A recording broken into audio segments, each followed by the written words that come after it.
मराठी बोधकथा हावरट कोल्हा। एका जंगलात एक कोल्हा राहत होता। असंच एकदा भटकत असताना त्याला एक सुंदर तळं दिसलं। तळ्यात गुबगुबीत मासे होते।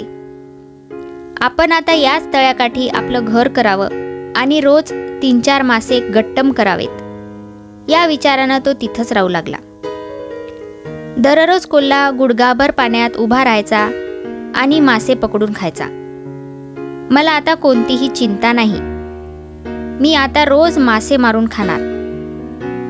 हे कोल्ह्याचं वाक्य एकदा माशांच्या राजानं ऐकलं आणि तो चिंतेत पडला। तो खेकड्यांच्या राजाकडे गेला आणि त्याला मदतीची विनंती केली। खेकड्यांचा राजा म्हणाला, चिंता करू नकोस, मी उद्याच सर्व खेकड्यांना काय करायचं याच्या सूचना देतो। दुसऱ्या दिवशी नेहमीप्रमाणे कोल्हा गुडघाभर पाण्यात उतरून माशांची वाट पाहू लागला। इतक्यात मोठमोठे खेकडे त्याच्या पायावर चढून कडकडून चावू लागले। कोल्ह्यानं किंचाळत धूम ठोकली। पळत पळत तो जंगलाच्या बाहेर आला। वाटेत त्याला काही कोंबड्या दाणे टिपत असलेल्या दिसल्या। कोल्हा हळूहळू त्या कोंबड्यांच्या दिशेनं जाऊ लागला। कोल्हे दादा, तू इकडे कसा काय आलास? एका कोंबडीनं विचारलं।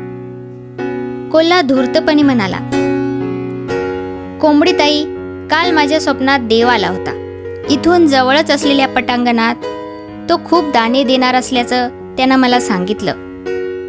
त्यामुळे उद्या तुम्ही सगळ्या जणी तिकडेच दाणे खायला या। कोंबड्यांना खूपच आनंद झाला।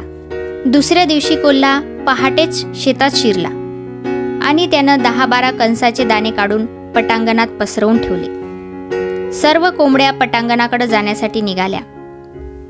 निघण्यापूर्वी त्यांनी त्यांच्या नवऱ्यांनाही कोल्ह्याचा निरोप दिला। कोंबड्यांच्या नवऱ्यांना मात्र कोल्ह्याची शंका आली। त्यांनी शिकारी कुत्र्यांना बोलावलं आणि ते देखील पटांगणाजवळच्याच एका झुडपात लपून बसले। कोंबड्यांना आलेलं पाहून कोल्ह्याच्या तोंडाला पाणी सुटलं। तो कोंबड्याकडे जाणार इतक्यात शिकारी कुत्र्यांनी त्याच्यावर हल्ला केला आणि क्षणार्धात त्याला मारून टाकलं। कोंबड्यांनाही त्यांची चूक लक्षात आली, पण हावरटपणाच्या नादात कोल्होबांनी मात्र त्यांचे प्राण गमावले। तात्पर्य, अति हावरटपणाचे परिणाम वाईटच असतात। Please subscribe my channel and thanks for watching.